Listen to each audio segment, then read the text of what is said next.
আসসালামু আলাইকুম প্রিয় দর্শক, আন্তর্জাতিক প্রসঙ্গে কথা বলতে চাই।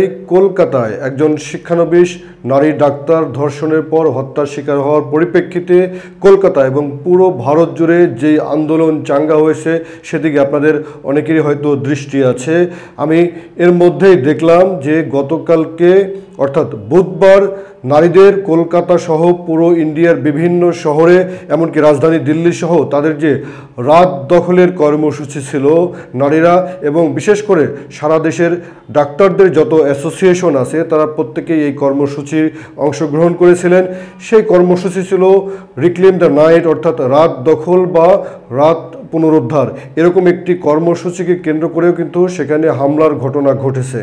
পুরো ইন্ডিয়া এখন উত্তাল, মূলত ওই নারীকে ধর্ষণের পরে হত্যা করার কারণে। আপনারা অনেকেই জানেন যে কলকাতার একটি সরকারি মেডিকেল, অর্থাৎ যেখানে শিক্ষানবিশ ডাক্তারদেরকে মূলত পড়ালেখা করানো হয়, সেখানে একজন নারী ডাক্তার শিক্ষানবিশ তিনি হত্যাকাণ্ডের শিকার হয়েছেন। এবং প্রথমে সেখানে সেই যে কলেজ কর্তৃপক্ষ তারা বলার চেষ্টা করেছিল যে সে সুইসাইড করেছে, আত্মহত্যা করেছে, কিন্তু পরবর্তীতে ময়নাতদন্তের পরিপ্রেক্ষিতে দেখা যায় যে তাকে ধর্ষণ করা হয়েছে এবং ধর্ষণের পর হত্যা করা হয়েছে।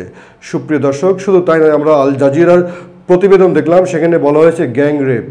আপনারা জানেন যে ইন্ডিয়াতে হরহামেশা এই ধরনের গ্যাং রেপের ঘটনা ঘটে। সেই যে 2002 সালে বিলকিস বানুর কথা আপনাদের মনে আছে, একজন মুসলিম নারী গুজরাটে দাঙ্গার সময় যাকে গ্যাং রেপ করা হয়েছিল। এ ধরনের ভারতে বিভিন্ন সময় বিভিন্ন ধরনের গ্যাং রেপের ঘটনা ঘটে। সেই যে ছত্তিশগড়ের একজন আদিবাসী নারীকে রেপ করা হয়েছিল, সেই ঘটনাও আপনারা ভুলে যাননি হয়তো অনেকেই।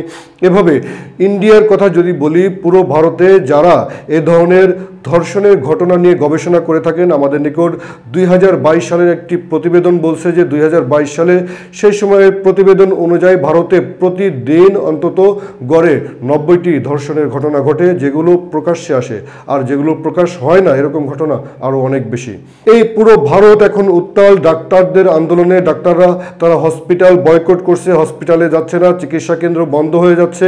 এবং সেই চিত্র শুধু পশ্চিমবঙ্গ নয়, পশ্চিমবঙ্গ, ছত্তিশগড়, কর্ণাটক, দিল্লি এবং মধ্যপ্রদেশ, এভাবে পুরো ভারতে ছড়িয়ে পড়েছে।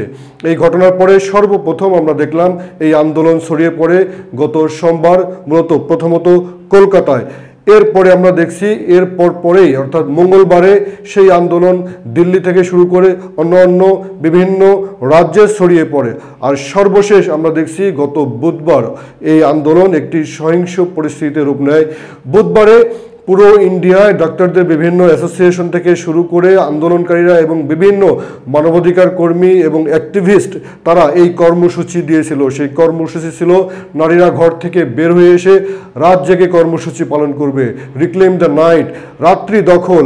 কলকাতার আনন্দবাজার পত্রিকার ভাষায় বলা হচ্ছে যে রাত দখলের কর্মসূচি।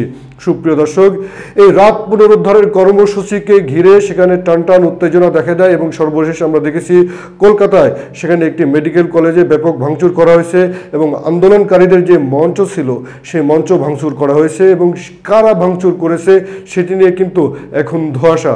আসলে এটি কেন্দ্র সরকার করেছে নাকি সেখানকার মমতা ব্যানার্জি সরকার করেছে সেটিও এখনো পরিষ্কার নয়, যদিও একে অপরকে দোষারোপের বিষয় চলছে। সাম্প্রতিক সময়ে বাংলাদেশে ঘটে যাওয়া যে ছাত্র বিপ্লব হয়েছে, যে সফল বিপ্লব হয়েছে, এই বিপ্লব থেকে গোটা বিশ্বে বিপ্লবীরা উদ্বুদ্ধ হয়েছে। বিশেষ করে দক্ষিণ এশিয়ার রাষ্ট্র ভারত এবং পাকিস্তানে তারা ব্যাপকভাবে উজ্জীবিত। যেই ভারতে পরপর কয়েকবার ভারতের যে বিজেপি তারা ক্ষমতা এসেছে, এই ক্ষমতা আসার ফলে বিরোধীরা কোণঠাসা হয়ে গিয়েছে। সেখানে এখন বিরোধী পক্ষ থেকে শুরু করে বিভিন্ন ছাত্র সংগঠন এবং যত অধিকার গ্রুপ রয়েছে, শুধু তাই না, বিভিন্ন প্রেশার গ্রুপ, বিভিন্ন অ্যাসোসিয়েশন, যার যার অধিকারের জায়গা থেকে তারা এখন ব্যাপক উদ্বুদ্ধ এবং সোচ্চার।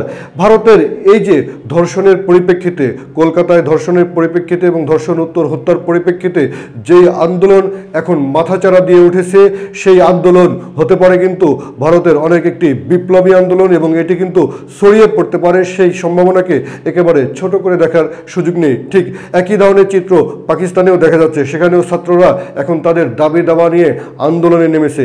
এভাবেই যুগে যুগে দেশে দেশে বিভিন্ন বিপ্লব দেখে মানুষ উদ্বুদ্ধ হয়। অতীতের যে বিপ্লবের ঘটনাবলী, বিশেষ করে ফরাসি বিপ্লব সহ অন্য অন্য বিপ্লবের ঘটনা, ইতিহাস আমরা কাগজে পড়ে থাকি, বইয়ের পাতায় পড়ে থাকি, ইতিহাসে পড়ে উদ্বুদ্ধ হই। সেসব ইতিহাসকে হার মানিয়েছে সম্প্রতি বাংলাদেশে ঘটে যাওয়া এই ছাত্র জনতার বিপ্লব। এই বিপ্লবের মধ্য দিয়ে দক্ষিণ এশিয়ায় আরও নতুন নতুন বিপ্লবের পথে, বৈষম্যের বিরুদ্ধে, ধর্ষণের বিরুদ্ধে, মানবাধিকার লুণ্ঠনের বিরুদ্ধে, গণতন্ত্র হত্যার বিরুদ্ধে মানুষ জাগ্রত হবে, সেই প্রত্যাশাই এখন দৃঢ়ভাবে চারদিকে উচ্চারিত হচ্ছে। সবাই ভালো থাকুন। অনুষ্ঠানটি দেখার জন্য ধন্যবাদ।